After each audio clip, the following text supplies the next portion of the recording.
शिवजी का कैलाश पर आगमन कब और कैसे हुआ? महेश, श्री रुद्र संहिता के पहले खंड के इस अंतिम अध्याय में इसी का सुंदर वर्णन है। ब्रह्मा जी नारद से बोले, हे नारद मुनि, कुबेर के कैलाश पर्वत पर तप करने से वहां पर भगवान शिव का शुभ आगमन हुआ। कुबेर को निधिपति होने का वर देकर शिव जब अंतर्धान हो गए, तब उनके मन में विचार आया कि वे अपने रुद्र रूप में, जिसका जन्म मेरे ललाट से हुआ है और जो संहारक है, कैलाश पर्वत पर निवास करेंगे। शिव की इच्छा से कैलाश जाने के इच्छुक रुद्रदेव ने बड़े जोर जोर से अपना डमरू बजाना शुरू किया। गुरुजी, शिव के डमरू की ध्वनि कैसी थी? वो ध्वनि उत्साह बढ़ाने वाली थी। डमरू की ध्वनि तीनों लोकों में गूंज उठी और उस ध्वनि में सुनने वालों को अपने पास आने का आग्रह था। उस डमरू ध्वनि को सुनकर ब्रह्मा, विष्णु आदि सभी देवता, ऋषि, मुनि, वेद शास्त्रों को जानने वाले सिद्ध लोग बड़े उत्साहित होकर कैलाश पर्वत पहुंचे, जहां भगवान शिव के सारे पार्षद और गणपाल भी उपस्थित थे। साथ ही असंख्य गणों सहित अपनी लाखों करोड़ों भूत प्रेतों की भयावह सेना के साथ स्वयं शिवजी भी वहां पधारे।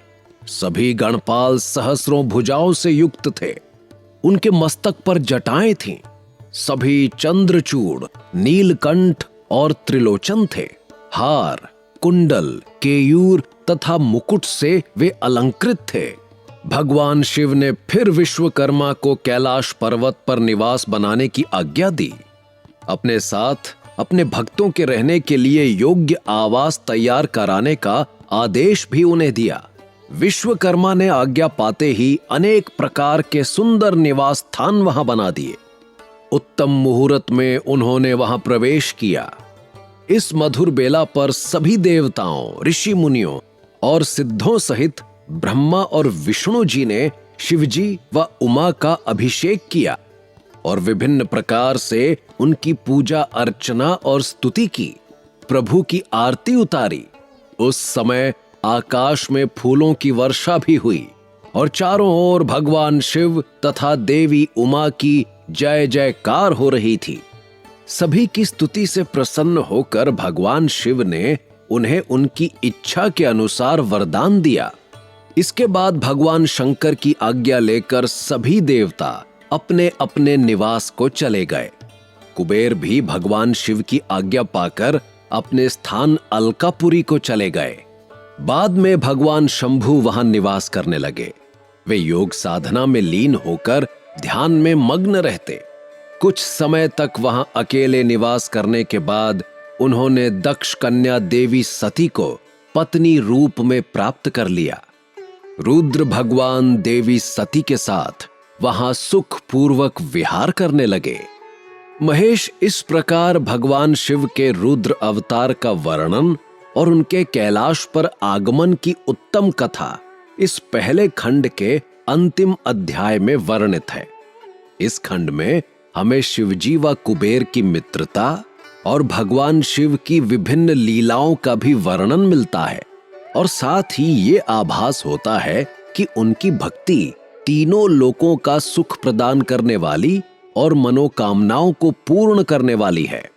इस लोक में ही नहीं, परलोक में भी सद्गति प्राप्त होती है।